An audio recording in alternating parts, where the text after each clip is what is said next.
नमस्कार. काय म्हणताय?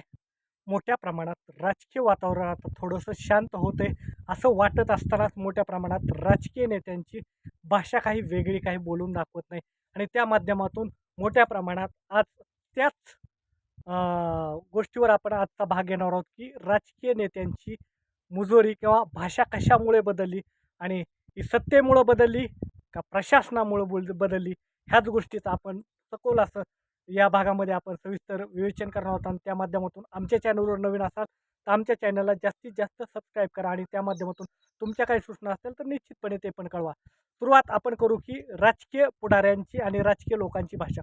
आपण जर पाहिलं तर पहिलं राजकीय लोकांना मोठ्या प्रमाणात प्रशासनामध्ये मान सन्मान भेटत होता आणि मोठ्या प्रमाणात एक राजकीय व्यक्ती म्हटलं की प्रशासनामधले असणारी त्याची वेगवेगळे संबंध असतील किंवा राजकीय अ, प धाक असेल किंवा त्या माध्यमातून मोठ्या प्रमाणात प्रशासकीय कामं करून घेण्यासाठी मोठ्या प्रमाणात राजकीय नेत्यांचा उपयोग करू जात होता. परंतु ते राजकीय लोकं त्या प्रशासनातल्या चुकीच्या प्रथा असतील किंवा चुकीच्या घटना असल्यावर त्याच्यावर मोठ्या प्रमाणात भाष्य करायचं आणि त्यामुळं सर्वसामान्य जनतेला सुद्धा ती भाषा आवडणारी असायची आणि आपलं काम होत असेल तर निश्चितपणे ती भाषा योग्य असते पद्धतीने. एक काळ तर असा होता की शिवसेनेचा भगवा गमजा घातलेला व्यक्ती जर ऑफिसमध्ये गेला तर त्याला पहिल्यांदा मान सन्मानानं खुर्ची द्यायची आणि त्याच पद्धतीची एक धाक होता प्रशासनाला, की राजकीय पुढारी आहे आणि तोही शिवसेनेचा आहे आणि तो शिवसेनेचा पुढारी मोठ्या प्रमाणात एक प्रकारे झाल वक्तव्यानं प्रसिद्ध होता आणि तशा पद्धतीची ती भाषा वापरणं त्या काळात गरजेची होती आणि त्या माध्यमातून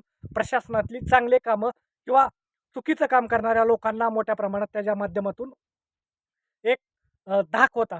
परंतु आजचं जर आपण भाषा पाहिली तर ही भाषा वेगळ्या पद्धतीने वापरली आणि सर्वसामान्य जनतेसाठी किंवा पत्रकारासाठी सुद्धा मोठ्या प्रमाणात चुकीची भाषा वापरली. म्हणजेच एक प्रकारे राजकीय लोकांची भाषा का बदलली आणि ती कशामुळं बदलली? तर ती मगरुरी कशामुळं वाढली किंवा मुजोरी कशामुळं वाढली? हाच महत्त्वाचा प्रश्न आहे.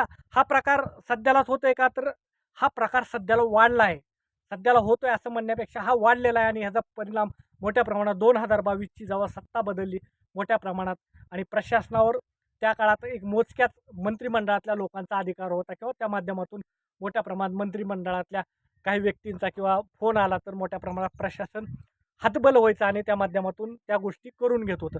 परंतु आज जर आपण पाहिलं तर तालुका लेवल असेल, ग्रामपंचायतचा सरपंच असेल किंवा साधा सदस्य जरी असेल, तरीही त्याची राजकीय भाषा मोठ्या प्रमाणात बदललेल्याने ती बदललेली भाषा फार मगरुरीची भाषा आहे. ही काही प्रशासनातली भाषा नाही किंवा एक प्रकारे कामं करून घेणाऱ्याची भाषा नाही, तर ती एक प्रकारची सत्तेची लागलेली मोठी प्रमाणात ही म्हणावं लागेल सत्तेचं पांघरूण असल्यामुळं मोठ्या प्रमाणात त्यांच्या भाषेमध्ये बदल झालेला आहे. हा तर निश्चितपणे सांगता येईल. त्या माध्यमातून आपण जर पाहिलं असेल तर या भाषेमध्ये साधारणतः आपण जर पाहिलं असेल तर अनेक चुकीचे कामं करून घेण्यासाठी सुद्धा वापरतात. सत्तेचा वापर हा वेगवेगळ्या कारणासाठी कशा पद्धतीने करून घेतला जातो याचे आपण अनेक वेळा प्रत्यय पाहिलेत. वाळूच्या बाबतीत पाहिलं असेल किंवा इतर अवैध धंद्याच्या बाबतीत पाहिलं असेल त्या माध्यमातून आणि हे प्रकार करून घेणारे आणि प्रशासनातले काही हतबल अधिकारी सुद्धा मोठ्या प्रमाणात या गोष्टीला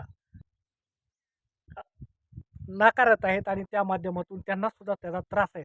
परंतु आता कसं झालंय बोलताही येत नाही, सांगता येत नाही अशा पद्धतीची त्यांची वेळ झाली. कारण की सत्तेच्या पुढं शहाणपण चलत नाही असंच म्हणावं लागेल आणि त्या माध्यमातून सत्तेच्या पुढं खरंच शहाणपण चलतंय का नाही हे आपण अनेक वेळा पाहिले. आता त्याच्यामध्ये का वाढली? तर काही लोकांना राजकीय पुढाऱ्यांना मोठ्या प्रमाणात मुख्यमंत्री असतील, उपमुख्यमंत्री असतील त्यांची पाठराखण सुद्धा कारणीभूत आहे. अनेक वेळा अशा नेत्यांच्या भाषेवर कुठेही बंधनं आणली जात नाहीत आणि प्रशासनासुद्धा माध्यमातून कठोर कारवाई केली नाही. ही कारवाई कुणावर केली जाते? सर्वसामान्य जनतेवर, सर्वसामान्य व्यक्तीवर, प्रशासनाच्या सामाजिक कार्यकर्त्यावर, प्रशासनाला जॉब विचारणाऱ्या लोकांवर. म्हणजे की एक प्रकारे शासन हे फक्त सर्वसामान्यांना त्रास देण्यासाठी आहे का? आणि राजकीय लोकांची मुगरुरी ऐकून घेऊन त्या माध्यमातून ते म्हणतील तसंच वागण्यासाठी आहे का? ह्याच्यातला सगळ्यात जास्त जर घातक प्रकार कुठं होत असेल तर गृह मंत्रालयामध्ये मोठ्या प्रमाणात पाहायला जातो. पोलीस स्टेशनच्या माध्यमातून नको ते कामं नको त्या व्यक्तीचे करून घेतले जातात आणि त्यांच्या एखाद्या घटनेला मोठ्या प्रमाणात पाठबळ लाभलं जातं. आपण अनेक घटना पाहिल्या असतील, अनेक खून खटले पाहिले असतील. साधारणतः आपण बारामतीमध्ये इंदापूरमध्ये झालेल्या गेल्या वर्षी डॉक्टरचा आत्महत्या असेल, त्याचं पुढं काय झालं हेही आपण पाहिले. अनेक वेळा म्हणजे की एक प्रकारे राजकीय हस्तक्षेप वाढला, की त्या घटनेला वेगळं स्वरूप दिलं जातं आणि सामाजिक कामामध्ये सुद्धा राजकारण मोठ्या प्रमाणात वावर करत आहे. त्याच्यामुळं सामाजिक स्तरसुद्धा बिघडलेला आहे आणि त्या माध्यमातून राजकारणाचा वावर कुठल्या गोष्टीत व्हायला पाहिजे, हाही मोठा पडलेला प्रश्न आहे. म्हणजे एक प्रकारे आपल्याला जर आता कालच्या भाषेमधून किंवा काही व्यक्तीच्या जरी खासदारांच्या माध्यमातून अशी भाषा निघाली असेल, परंतु हा प्रकार नुसता खासदाराचाच नाही, तर अनेक लोकांच्या माध्यमातून अशा प्रकारच्या घटना सर्वसामान्य जनतेला पाहावयास भेटतात आणि त्या माध्यमातून मुगरुरीसुद्धा त्यांची वाढलेली आहे आणि त्या माध्यमातून खरंच हा प्रकार थांबला नाही, तर भविष्यात एक प्रकारे दडपशाही, हुकुमशाही आणि त्या माध्यमातून प्रशासनाची एक प्रकारे मगरुरी वाढणार आहे आणि त्या माध्यमातून प्रशासनातले अधिकारीसुद्धा मोठ्या प्रमाणात ही भाषा बोलू लागलेले आहेत. कारण की त्यांनाही राजकीय पाठबळ मोठ्या प्रमाणात लाभत आहे. त्या माध्यमातून ते थेट बोलतात, "कुठं जायचंय तिथं जा. तुम्हाला काय करायचंय ते का." काही आपण प्रशासकीय ऑफिसमधल्या काही वेळेस आपण स्टिंग ऑपरेशन पाहिले असतील किंवा काय माध्यमातून त्यांची भाषासुद्धा बदलली आहे आणि ही भाषा फक्त राजकीय भाषाच बोलू लागलेल्या आहेत आणि त्या माध्यमातून कारण की प्रत्येकाच्या पाठीमागं कुणी ना कुणी राजकीय वरद असतं.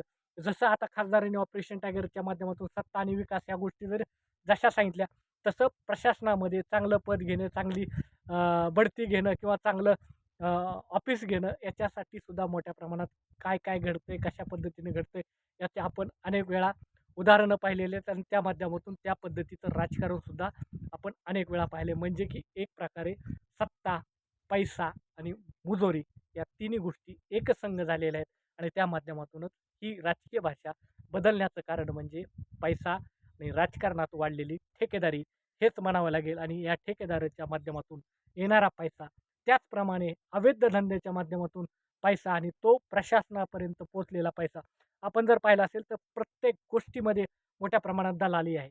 प्रत्येक गोष्टीला एक प्रकारचा रेट ठरलेला आहे. आपण जर पाहिलं असेल आर-टी-ओचं सुद्धा कार्ड असलं जातं. प्रत्येक वाहनाला पैसे ठरवून दिले जातात. त्याच पद्धतीनं मटका, जुगार, अवैध सावकारकी अशा पद्धतीच्या प्रत्येक ठिकाणी प्रत्येक व्यक्ती, प्रत्येक अधिकारी मॅनेज करण्यासाठी मोठ्या प्रमाणात एक यंत्रणा काम करते आणि त्या यंत्रणेचंच प्रशासनावर मोठ्या प्रमाणात वचक आहे आणि त्या वचकामुळं आणि राजकीय पाठबळामुळं आज राजकीय भाषा बदलली आहे का? हेही निश्चितपणे तुम्हाला काय वाटतं हे तुम्ही कमेंटच्या माध्यमातून कळवा. पुन्हा एकदा सर्वांना विनंती आमच्या चॅनलवर नवीन असाल तर चॅनलला सबस्क्राईब करा. धन्यवाद. जय हिंद, जय महाराष्ट्र.